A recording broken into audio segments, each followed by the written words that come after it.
We live in an era of constant digital distraction. Social media has been blamed for shortened attention spans and declining reading levels, but something unexpected has emerged from the very platforms we thought were killing reading: BookTok and Bookstagram. These trends have supposedly sparked a reading revolution, with viral recommendations selling out bookstores. But is this really the comeback story for reading that it appears to be? And if young people are reading more, what exactly are they reading, and does it matter? The numbers seem impressive. Publishers report that BookTok has driven huge sales increases, particularly in young adult fiction. Books can go from obscurity to bestseller status overnight based on a single viral video.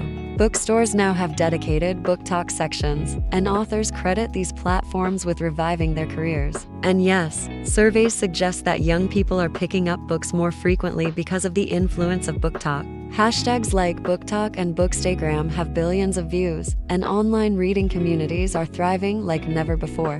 But before we celebrate, we need to ask some harder questions. Because more reading doesn't automatically mean better literacy or critical thinking. In a survey conducted with high school students, 47% of them believe that following these hashtags on social media has inspired them to read more books, but they do not feel that their reading skills have improved because of this. One student said, "While the overall process of watching people read books has been motivating and inspiring, it completely baffles me when I see people reading books that are basically not literature, but defined as such. I've read sections of some recommended books, but my reading skills definitely have not been improved because what I was reading was plain basic." Here's the uncomfortable truth. BookTok and Bookstagram are not grassroots literary movements. They exist on commercial platforms designed to maximize engagement and, ultimately, consumption. The algorithms prioritize what's viral, not what's valuable. When asked if social media is a credible source of book recommendations, one high school student said,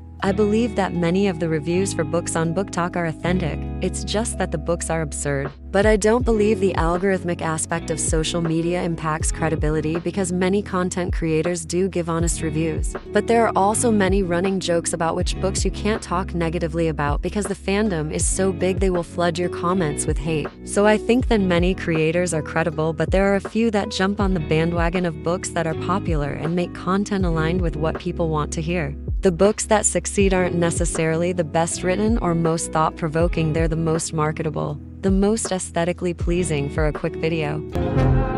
I'm in the dark,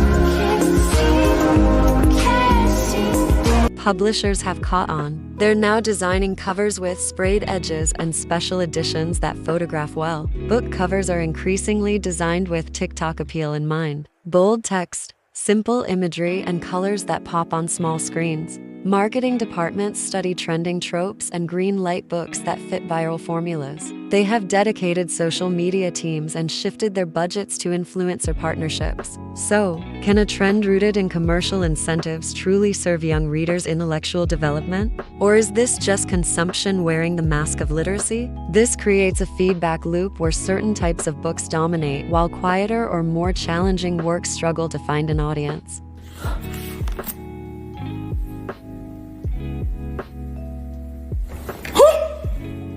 Who writes that? Oh my god!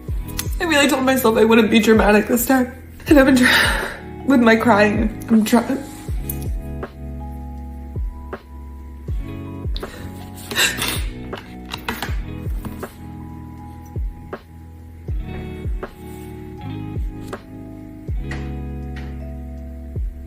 This brings us to the elephant in the room. Reading more doesn't automatically mean reading better. Many BookTok favorites are fast-paced, plot-driven novels with accessible language. There's nothing wrong with that. Enjoyment is a perfectly good reason to read. But are young people engaging with complex themes? Are they encountering challenging vocabulary and sentence structures that push their literacy skills forward? Or are they mostly consuming comfort reads, books that feel good but don't necessarily challenge them to grow?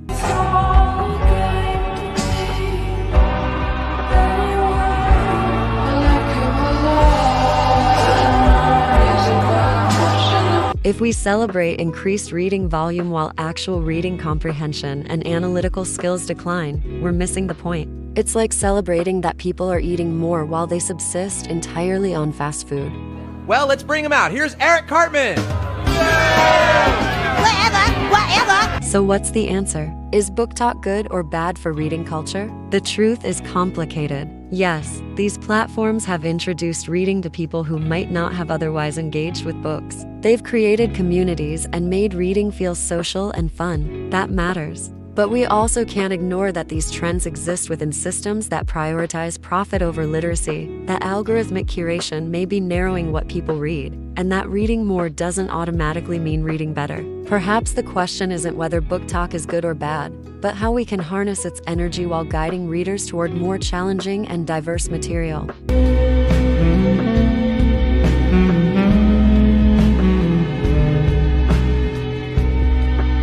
How can we use the power of social media to encourage young people to read critically and question the literary value of books promoted by influencers? Love and hate, now let me say I'm the biggest hater. I hate the way that you walk, the way that you talk. I hate the way that you dress. I hate the way that you sneak this. If I catch flight, it's gonna be direct. We hate the bitches you fuck, cause they confuse themselves with real women. Then notice I said we, it's not just me, I'm what the culture feeling. How can we use this enthusiasm as a starting point for deeper literary engagement? The conversation is far from over. Keep reading, keep questioning, and keep thinking critically about the forces shaping what and how we read. Most importantly, how we can harness the power of social media for good and develop a generation of young people who love reading.